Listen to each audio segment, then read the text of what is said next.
Sejam todos bem-vindos ao Legal Educacional. Eu sou o professor Joseval Martins Viana e nós estamos estudando técnicas de peticionamento do novo CPC. E você está começando a nossa segunda aula, não é verdade? Vamos tratar hoje da adjudicação compulsória.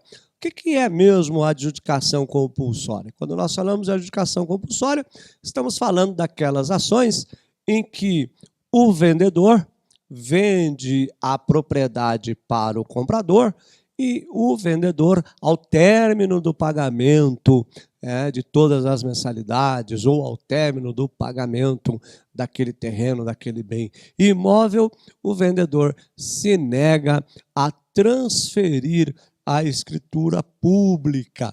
Ele não transfere a escritura pública. Muitas vezes o cliente chega ao seu escritório e diz assim: e agora, doutor? E agora, doutora? Como que eu faço, não é verdade, para conseguir essa escritura pública? Você vai conseguir a escritura pública por meio da ação chamada adjudicação compulsória. Vamos lá, venha, me acompanhe aqui. Vamos para a ação de adjudicação compulsória, artigos 15 e 16 do Decreto-Lei número 59, de 10 de dezembro de 37, e artigos 1417 e 1418 do Código Civil. Vamos lá para o nosso conceito. Ao adquirir um imóvel, mediante o pagamento realizado por meio de prestações, o compromissário comprador tem o direito de exigir do proprietário a outorga da escritura definitiva de compra e venda após a quitação do bem. A escritura pública é documento hábil para ser registrada no cartório de registro de imóvel competente, a fim de provar a propriedade do bem. Nós sempre falamos nas nossas aulas que só é proprietário quem tem o bem, o imóvel registrado no cartório de registro de imóvel. Nós sempre brincamos, dizemos o seguinte: o estelionatário, o que ele faz? Muitas vezes ele vende 2, 3, 4 imóveis, né? E ele consegue fazer essa venda desses 3, 4 imóveis. Por quê? Porque as pessoas não fazem transferência. Só vai ser efetivamente proprietário daquele imóvel quem registrá-lo, quem fizer o registro competente, né, da escritura no cartório de imóvel, esse se torna proprietário. Isso significa o quê? Isso significa que eu tenho um contrato de compra e venda de um determinado imóvel em que o comprador, ao adquirir o terreno, que pode ser, esse terreno pode ser à vista, ou esse terreno pode ser em prestações, ou pode ser um imóvel mesmo, um apartamento, por exemplo, uma casa. Ao término do pagamento das prestações, ao término do pagamento à vista, como eu disse, ele tem direito o quê? Ele tem direito à escritura, porque ele só se torna proprietário com essa escritura devidamente registrada no cartório de registro de imóvel. Se ele não tiver esse registro, ele não é proprietário. Por isso que nós falamos que só é proprietário quem registra o imóvel, tá certo? Pois bem, diante disso, vamos então para o próximo slide. Olha lá.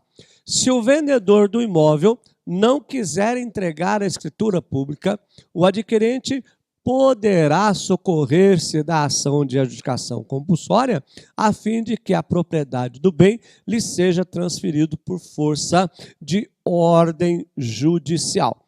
Atenção, a ação somente poderá ser proposta contra o proprietário do imóvel ou, eventualmente, seus herdeiros. Pessoal, quando a gente fala na adjudicação compulsória, essa adjudicação compulsória só poderá ser proposta contra o proprietário, tá certo? Quando eu digo proprietário, o proprietário que tinha o imóvel, que vendeu o imóvel, tá certo? Por isso, quando a gente fala na compra e venda de casas, compra e venda de bens imóveis, compra e venda de terrenos, nós sempre orientamos o cliente a quê? Cuidado com o terreno que você está comprando, cuidado com o terreno que você está comprando, cuidado com a casa que você está comprando. Por isso nós falamos o seguinte, tem que baixar a certidão negativa dos cartórios, não é verdade? Tem que verificar realmente se de quem você está comprando é o proprietário. Por quê? Porque se você for vítima de um golpe, você não poderá entrar com a ação de adjudicação compulsória. Por isso que a gente falou, a gente só entra com a ação de adjudicação compulsória contra o proprietário ou contra os eventuais herdeiros, tá certo? Ok? Vamos seguindo aqui. Olha lá. Se o promitente vendedor não for o proprietário formal do bem alienado, tendo assumido, mesmo assim, o compromisso de lavrar a escritura pública, deve estar no contrato de compra e venda, após a quitação do contrato, o interessado poderá fazer uso da ação de obrigação de fazer, a fim de compeli-lo a cumprir o compromisso assumido. Olha que interessante aqui. Vamos imaginar o seguinte. Vamos imaginar que você tem aqui o que nós chamamos de promitente comprador. Promitente,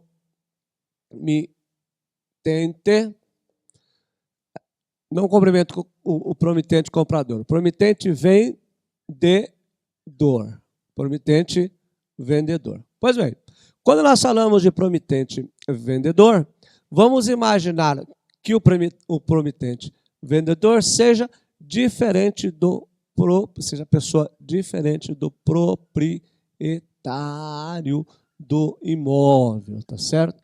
Do imóvel. O que vai acontecer aqui? Pode ser que o promitente vendedor, que não é o proprietário, embora ele esteja vendendo o terreno do proprietário ou esteja vendendo o apartamento do proprietário, este promitente vendedor se compromete aqui a lavrar a escritura. Ele se compromete a lavrar a escritura. Pois bem, quando ele se compromete a lavrar a escritura, isso deve estar registrado no contrato de compra e venda, após a quitação do contrato, se este promitente vendedor não transferir, não lavrar a escritura pública, você não pode propor a ação de adjudicação compulsória. A ação de adjudicação compulsória é contra o proprietário. Vocês dizem, mas professor, eu não posso entrar com a ação contra o proprietário do imóvel? Com a adjudicação compulsória contra o proprietário do imóvel, você pode. Mas em razão do vendedor você vai entrar com a ação de obrigação de fazer. Ação de obrigação de fazer.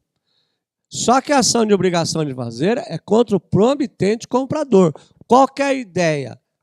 É compelir que o promitente vendedor transfira, faça a lavratura da escritura conforme foi combinado inicialmente. Então, isso tem que ficar muito claro para você não confundir com as ações. Ação de obrigação de fazer contra o promitente vendedor. A ação de adjudicação compulsória contra o proprietário do imóvel. Professor, e se eu entrar com a adjudicação compulsória contra o promitente vendedor? O juiz extingue o processo, tá certo? Por falta de interesse de agir, legitimidade de parte, interesse de agir, né? Ou falta de possibilidade jurídica do pedido. Por quê? Porque eu não tenho a ação de obrigação de fazer eu não tenho a ação de adjudicação compulsória contra o promitente vendedor. Pois bem, vamos seguindo aqui. Próximo. Súmula 239 do Superior Tribunal de Justiça. O direito à adjudicação compulsória não se condiciona ao registro do compromisso de compra e venda no cartório de imóveis. Olha, vou ler de novo. o direito à adjudicação compulsória não se condiciona ao registro do compromisso de compra e venda no cartório de imóveis. Isso significa que eu posso entrar com a ação de adjudicação compulsória, né, em relação ao proprietário desse imóvel, e ela não se condiciona ao registro. O que eu estou querendo, na verdade, dizer é o seguinte: eu estou entrando com a ação judicial para fazer com que o proprietário do imóvel transfira para mim a escritura para que eu possa registrar, uma vez que agora eu sou o proprietário, porque eu comprei, eu paguei aquele imóvel, eu paguei aquele terreno. Por quê? Porque eu tenho, né, se nós formos pensar, ao término do pagamento das prestações, a pessoa, o antigo proprietário do imóvel, né, faz com que haja, então, a transferência definitiva. É uma questão de cumprimento contratual, de cumprimento obrigacional. Pois bem, me acompanha aqui. Artigo 1417 do Código Civil. Mediante promessa de compra e venda, em que se não pactou arrependimento, celebrada por instrumento público ou particular e registrada no cartório de registro de imóveis, adquire o promitente comprador direito real à aquisição do imóvel. Olha lá essa nota. A súmula do Superior Tribunal de Justiça e o artigo lidos explicitam que o promitente comprador só adquire direito real sobre o imóvel se o instrumento no qual não se pactuou o direito a arrependimento for registrado em cartório. Em resumo, somente aquele que registrou o compromisso de compra e venda no cartório de imóveis tem direito real de adjudicação, erga omnes. O que não registrou tem direito pessoal de requerer a adjudicação. Olha, isso é muito simples de nós entendermos. Se eu tenho um contrato de compra e venda de determinado imóvel, para que eu possa ter direito real sobre esse imóvel, o que eu tenho que fazer? Eu tenho que registrá-lo no cartório. Bom, mas e se duas pessoas foram vítimas de estelionato e uma comprou, as duas ou três pessoas compraram o mesmo terreno? Então, esta pessoa que registrou é o proprietário, ela tem o quê? Ela tem um direito real sobre o imóvel. Tá, mas e os outros dois? Os outros dois têm o quê? Eles têm apenas o direito pessoal sobre o imóvel.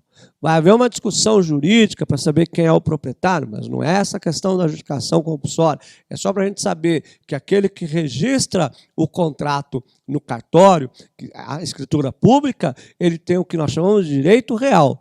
Aquele que tem o contrato, mas não faz o registro, não registra a escritura pública no cartório de registro de imóvel, ele tem o quê? Ele tem o direito pessoal e não o direito real. Pois bem, vamos continuar aqui.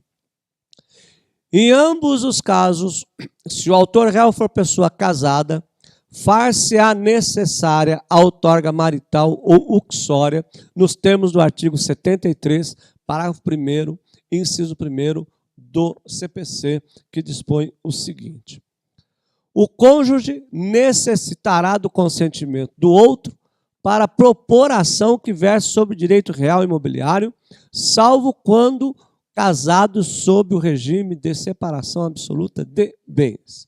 Pessoal, não se esqueçam de que nessas ações judiciais, em que estamos tratando de direitos reais,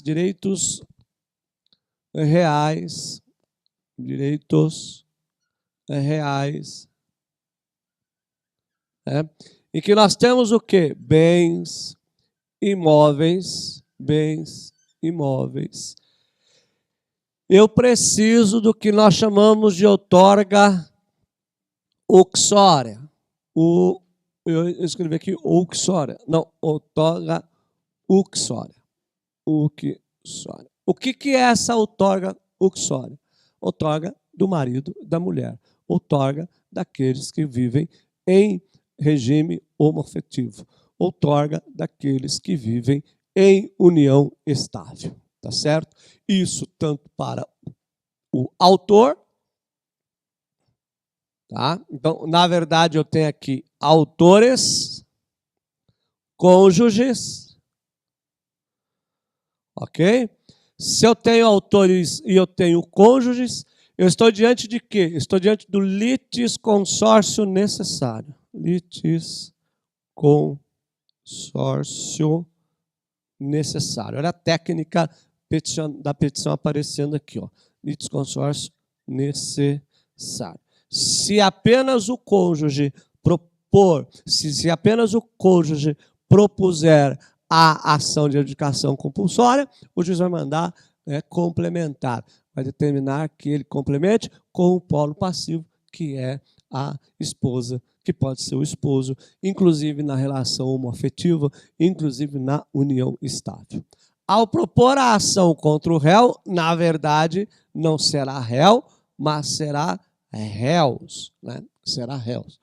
Por quê? Porque também, se eu tenho o litisconsórcio necessário no polo ativo da ação, eu terei aqui os cônjuges. Os cônjuges, na verdade, como também litisconsórcio necessário. Litisconsórcio necessário. Autorizar é a outorga uxore. Então não se esqueçam que na adjudicação compulsória a ação deverá ser proposta sempre pelos cônjuges. E a ação deverá ser proposta também em face dos cônjuges. E se for herdeiro, herdeiro e esposa, herdeiro e esposo. Ou, como eu falei para vocês, se for a questão da união estável ou casal homoafetivo. Pois bem, me acompanha aqui, vamos seguindo. Ambos os cônjuges serão necessariamente citados para a ação, que verse sobre direito real imobiliário, salvo quando casados sob o regime de separação absoluta de bens. Aliás, é claro, o legislador não precisaria nem ter colocado essa observação, porque se é regime de separação de bens, não há necessidade da outorga uxória. Você vai dizer o seguinte, professor, mas como é que eu vou saber, por exemplo, se o réu é casado com o regime de separação de bens ou não? Você vai propor a ação judicial contra os cônjuges, o cônjuge é que vai dizer qual é o tipo de casamento. Se bem que às vezes você tem no próprio contrato de compra e venda, você sabe, né, se ele é casado, que tipo de casamento que ele tem, qual é o tipo de regime que ele tem. Isso não vai te dar dificuldade, você não terá dificuldade nenhuma. Pois bem, vamos para o próximo. Petição inicial. De novo, artigos 319 e 320 do CPC. Aí eu passo por uma estrutura opcional, conforme eu tinha falado para vocês, dos fatos, do direito e do pedido. Qual que vai ser a base legal? Artigos 15 e 16 do Decreto-Lei, número 58, de 10/12/37, e os artigos 1417 e 1418 do Código Civil. Onde que você vai distribuir essa ação? Foro competente na adjudicação compulsória, você vai distribuir em regra onde se encontra o imóvel, de acordo com o artigo 47 do CPC, tá certo? Então, vamos aqui pensando já no foro competente, para a gente fazer aqui a nossa regrinha, não é verdade? Quando eu falo do foro competente, eu estou falando da outorga uxória sempre onde estiver, né, em regra, onde estiver localizado o bem imóvel, então foro competente, vai ser cível como sempre, ok? Vai ser lugar onde estiver localizado o imóvel,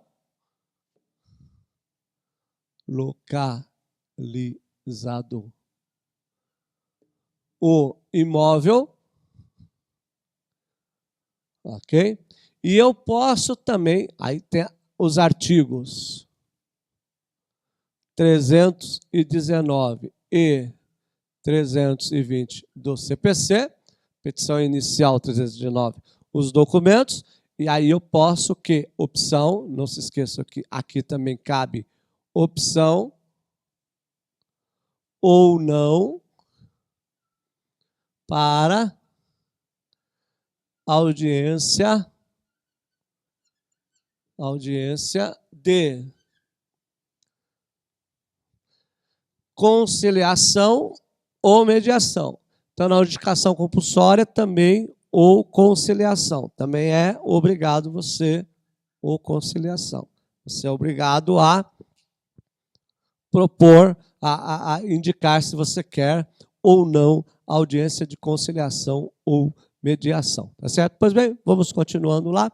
Quais são os documentos necessários? Certidão de casamento ou de nascimento, RG e CPF, comprovante de endereço, contrato de compra e venda, quitação ou recibos que comprovem a quitação das prestações, quando forem prestações mensais, certidão de propriedade, vintenária, onde se indica a evolução da matrícula, e o IPTU, e comprovante da notificação constituindo o compromitente vendedor em mora. Pessoal, muito cuidado aqui.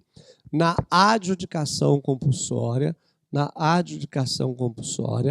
tá? Vou até escrever aqui, adjudicação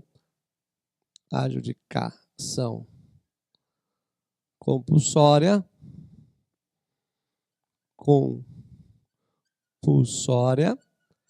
você precisa, antes de entrar com a ação, notificar, uma notificação.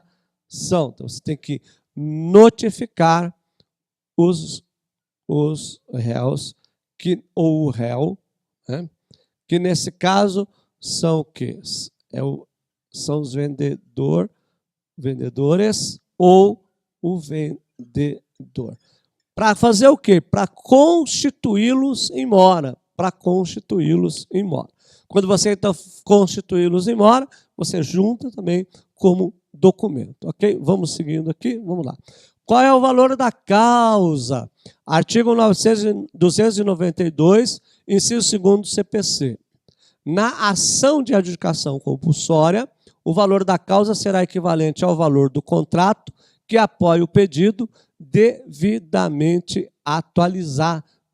Então, veja que o valor da causa na adjudicação compulsória vai ser o valor do contrato, que também né, vai corresponder o quê? Ao valor do imóvel. O valor do contrato que corresponde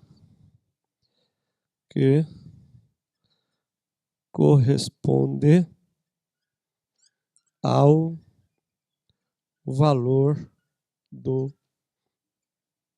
imóvel. Pode ser também que você não tenha, embora necessite, mas não vai ter problema nenhum, que você não tenha o IPTU, né?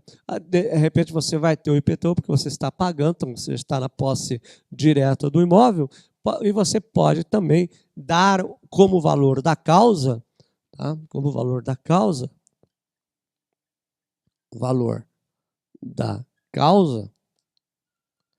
pode ser o valor venal.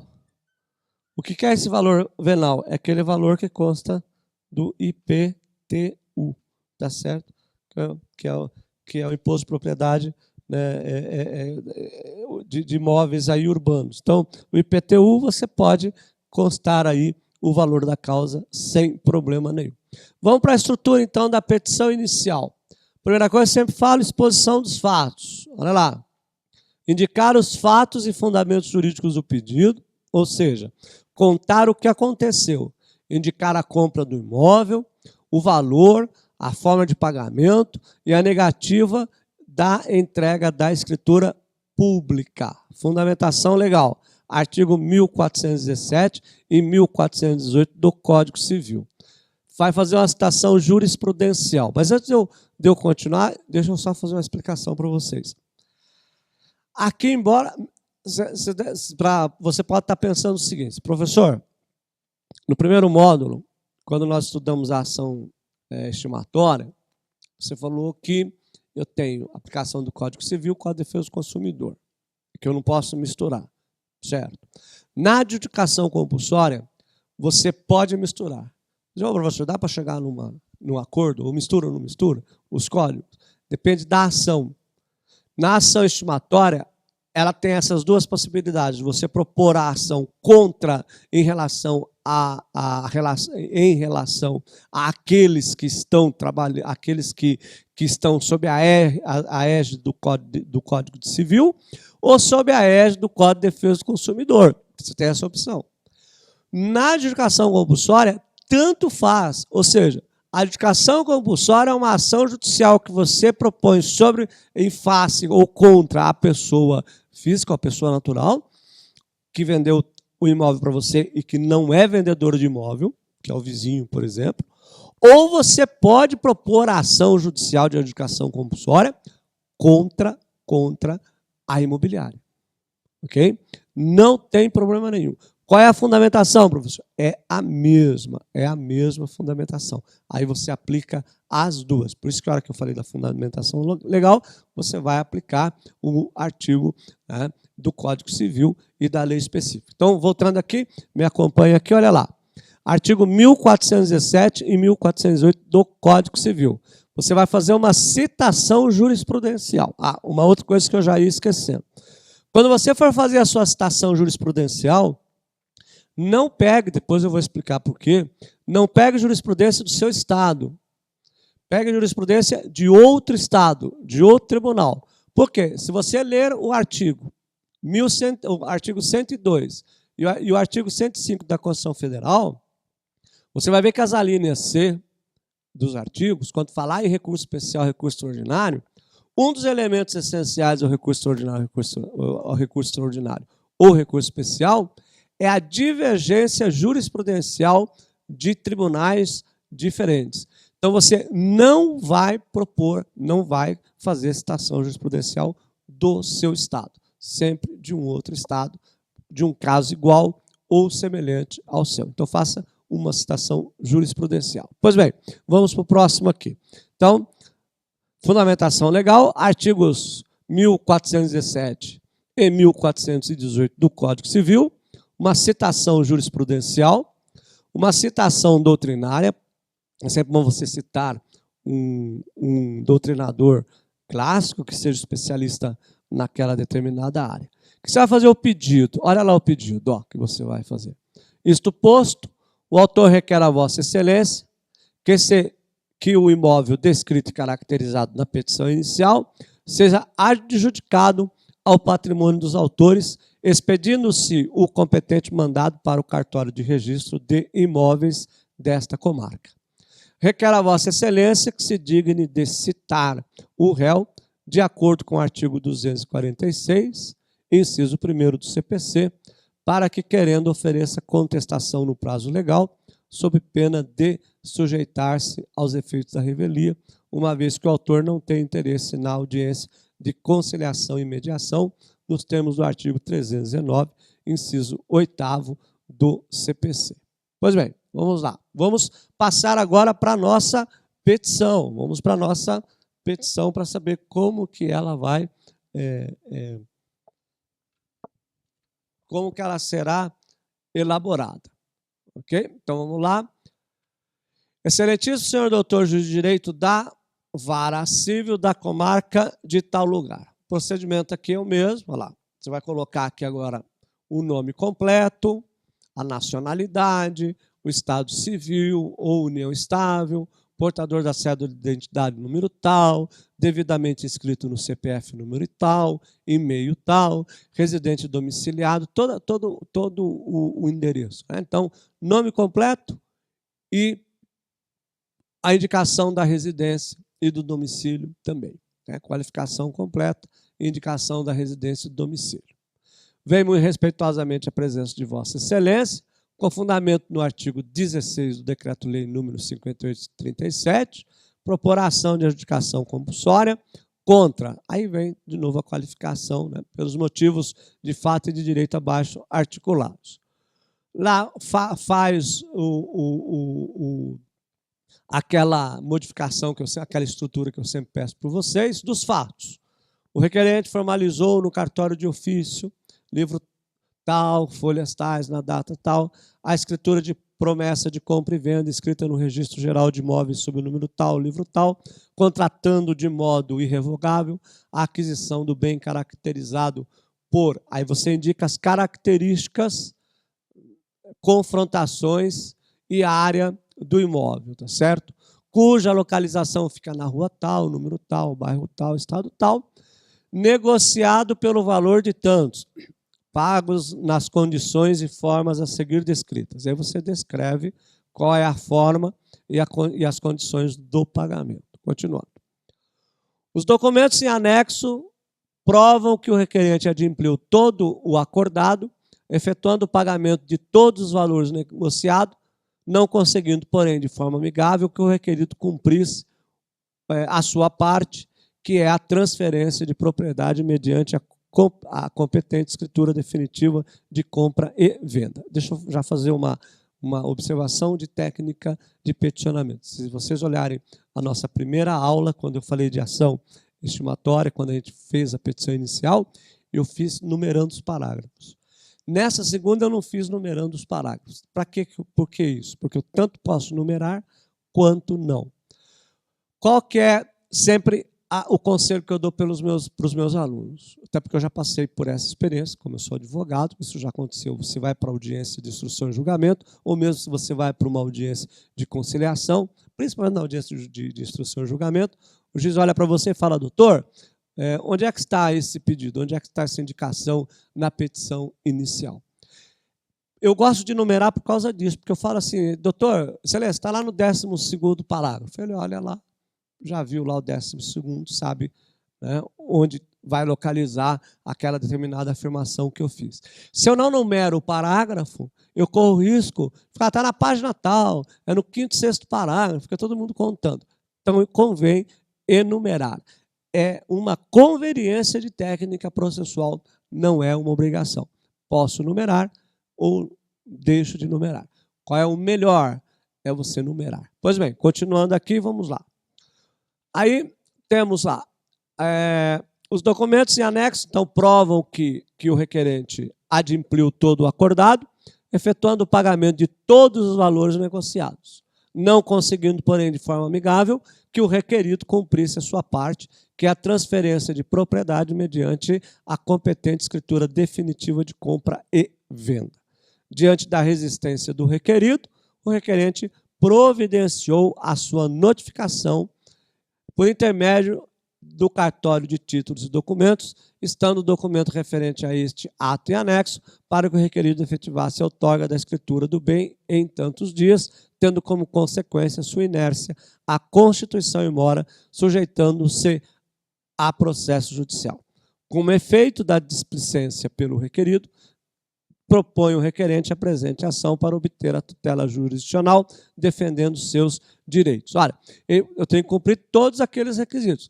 Vocês viram que na petição está lá a indicação de que houve a notificação, que pode ser por aviso de recebimento, pode ser por AR, pode ser via postal, pode ser pelo cartório, aquilo que vocês acharem melhor. Mas eu tenho que fazer a notificação para constituir em mora, tá certo? O proprietário do imóvel ou os herdeiros para que ele transmita, para que ele dê a escritura, porque aí eu passo a ter a posse direta e passa a ser proprietário do imóvel. Pois bem, continuando aqui, do direito, aí vamos passar para o direito.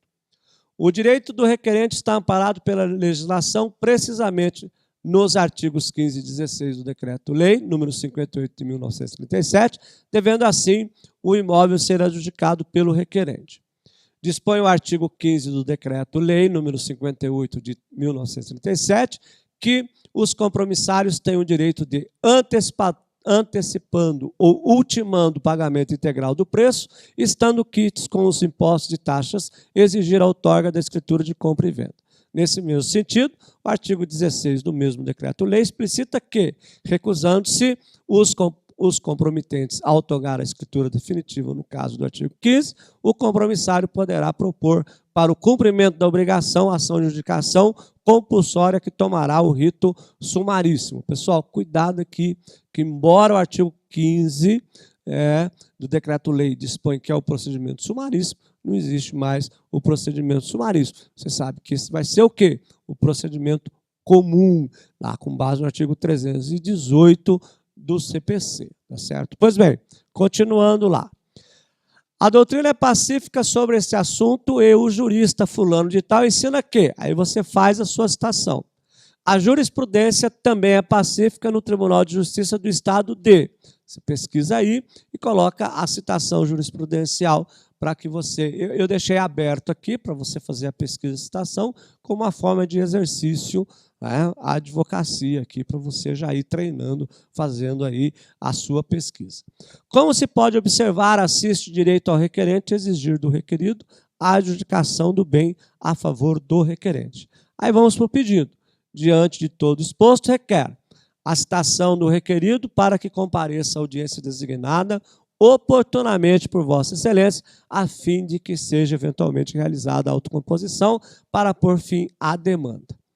Letra B. A procedência da presente ação, adjudicando o bem acima descrito, efetivando-se a transcrição competente do mesmo, lavrando-se do devido registro no cartório e tal. A condenação do requerido ao pagamento das custas e despesas processuais, bem como os honorários advocatícios. Protesta provar o alegado por todos os meios de prova admitidos em direito. Dá-se à causa o valor de para efeitos de alçada. Nesses termos, pede deferimento, local, data, ano, assinatura, nome e OAB. Pessoal, se vocês compararem o modelo do primeiro com o modelo do segundo, vocês vão ver que é diferente. Esse modelo, conforme eu sempre falo nas minhas aulas, é só para você ter uma visão de como se faz. Não vai copiar esse modelo e colocar o seu caso concreto, porque o caso concreto exige que você faça algumas modificações. Aqui é só para você ter uma base, principalmente na formulação do pedido, tá certo? Você faça suas adequações, faça suas correções, embora vocês terão direito, né, aos modelos do código, aos modelos que eu estou disponibilizando aqui. Não vai copiar e colar, né? Pega o modelo, faça adaptação ao seu caso concreto, imprima a sua personalidade à peça. É importante o advogado imprimir a personalidade à sua petição inicial, tá certo? Porque essa petição tem a minha personalidade. Eu quero que você imprima a sua personalidade na petição inicial. Faça lá. Por que eu não fiz a citação doutrinária e não fiz a citação jurisprudencial? Para estimulá-los a fazer a pesquisa, a estudar, a se aprofundar, a fazer uma petição clara, objetiva. Na verdade, não precisa ser uma petição longa. Eu sempre digo para meus alunos, não faça uma petição extensa. Petições objetivas, bem fundamentadas, alcançam muito bem o propósito da ação judicial. Não escreve 25, 30, 40 laudas, não. 12 laudas são suficientes. Não fica fazendo aquele mundo de citação, aquele mundo de jurisprudência sem pé, sem cabeça. Raciocínio lógico. Isso é técnica de peticionamento. Objetivo sempre, né? Exposição. Lembra que eu falei na aula passada? Exposição dos fatos, a fundamentação legal e o pedido. Essa é a sua técnica peticional, tá? A técnica de petição, a técnica de elaborar a sua petição inicial. Tudo bem? Meus queridos, minhas queridas, encerramos a aula de hoje. Espero encontrá-las no próximo módulo. Encontrá-los também no próximo módulo. Um grande abraço a todos vocês.